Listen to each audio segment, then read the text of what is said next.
Sending emergency. When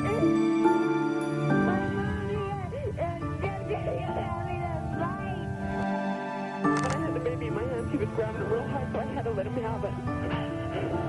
Because I knew there was this baby. 3 out of 4 people will say that they do know someone who has been or is currently in an abusive relationship. I bet that other 25%, if they knew some of the signs to look for, they would know someone as well. He's a little out of control, but please don't send anybody. Okay, I understand. It's fine. It's fine.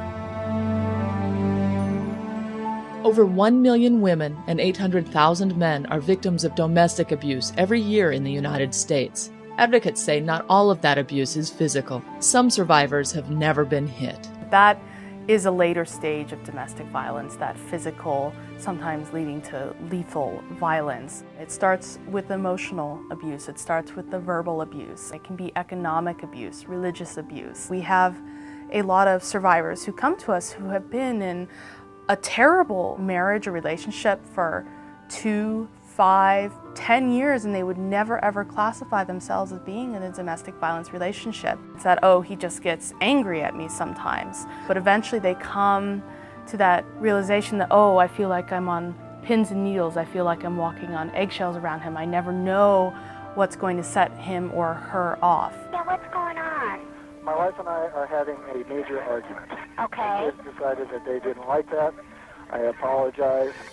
Domestic violence is a cycle of power and control, of the abusive partner always needing to know where and control the actions, thoughts, and speech of the survivor. For some, the stereotypical abuser is a low-income man with an alcohol abuse problem. But research shows that's just a myth. It's not about drugs and alcohol abuse, it's not about anger management, and it's not about your income level or any of those other factors. It's across the board. They're scared, Pierre.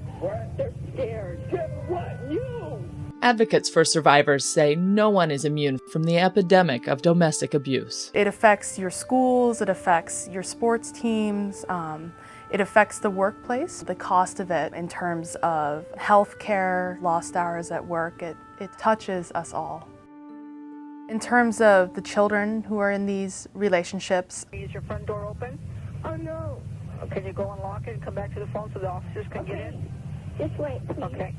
These children will go into the school districts and be misdiagnosed with attention deficit disorder. They'll be misdiagnosed as being poor students because they're in trauma. The survivor will think, oh, I'm protecting these children from this abuse, and the abuse partner would say, oh, you know, this isn't about them. I'm a loving parent. I would never hurt them. And so they think that the children are somehow magically isolated, which is not the case. There's absolutely help, and the first thing they should do is they should trust their own instincts, trust how they are feeling, and they should be the judge and the guide of what resources they think that they need. We would encourage any survivor to call a local 24-hour crisis line. Our mission is to empower all individuals and families to have safe and healthy relationships. So you need to get that paradigm shift of having your life and your view based around this other person's view and what they want, to being about, oh, well, what do I need? What should I do? How can I make my life better? Instead of having it focusing always on that abusive partner. Friends and family are the best defense and safety net for survivors as the economy impacts programs designed to help them. It can be a little bleak sometimes. Your heart just aches when you see in the news that someone else's life has been taken by this, and you just hope that they weren't one who had called you that you had to turn down because you didn't have enough beds. It's hard right now, but something that gives me hope is that when I'm out in the community, people do realize that domestic violence is an issue. People do realize that survivors need support.